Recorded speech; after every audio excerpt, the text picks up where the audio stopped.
Is tesamorelin really an anti-aging, fat-burning, muscle-building peptide?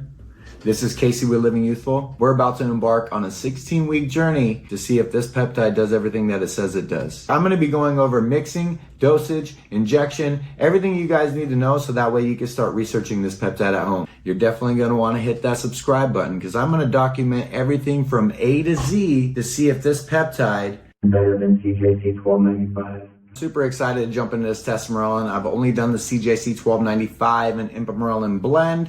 See if I actually have any different results and benefits from the tesamorelin. So we're documenting the 16-week journey is going to come in handy. Pretty much where I'm starting till I end. So this is going to be great. You're definitely going to want to see this whole journey.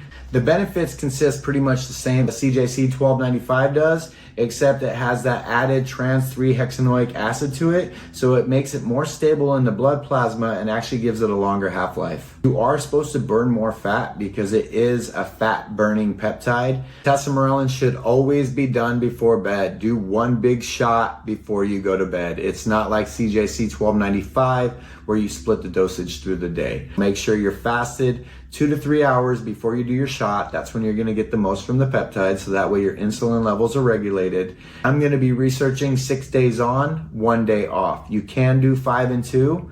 The vials that I'm doing are going to last 6 days, so it's pretty much going to be perfect. 6 days on, 1 day off. Let's get into it. Tesamorelin right here, purple and gold. This is a 6x2 vial of the tesamorelin ipamorelin blend. Tesamorelin is going to secrete HGH from your pituitary gland, and ipamorelin is going to secrete HGH from your ghrelin or from within the stomach. So when they're working synergistically together, this is when you're going to release the most HGH to get the most youthful benefits. This is 1 month's worth, okay? This is a 6x2 vial. This is only going to last me 6 days. I'm going to be doing 1 milligram a day. 1 milligram equals 1,000 micrograms. We're going to be using a 1 ml syringe and bacteriostatic water. That being said, let's go to the peptide calculator and break it down right now. All right, so peptide reconstitution calculator. Like I said, 1 ml syringe, that's what we're using. We're going to go to vial quality, 6 milligram vial. I'm doing 1 milligram a day, so I'm punching in 6 milligrams. I know I need 2 mLs for easy mixing and dosage. And then, like I said before, it's 1,000 micrograms. So 1,000 is going to pull to the 33.3 mark. So that 2 mLs is 200 units, and that's going to equal for the 6 days. So that's absolutely perfect right here. All right, now that you guys seen how to break this down on the peptide calculator with mixing and dosage, let's get into the injection. All right, this is my current build right now. So I have actually been off CJC and tesamorelin for 30 days. I really want to give myself a break, allow the saturation from the pituitary gland kind of like restore. It's going to be a 16-week journey. You guys are going to see my results along the way. I'm super excited to do this. You're supposed to build more muscle, but with that being said, let's just get into the injection. First thing we need to do is always make sure we wipe down the injection site. Our 1 ml syringe right here, or 100 units.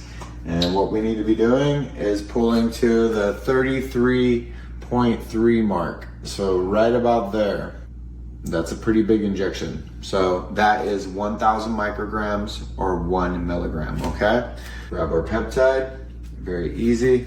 Stick the needle into the center of the vial. I know my vial is already cleaned.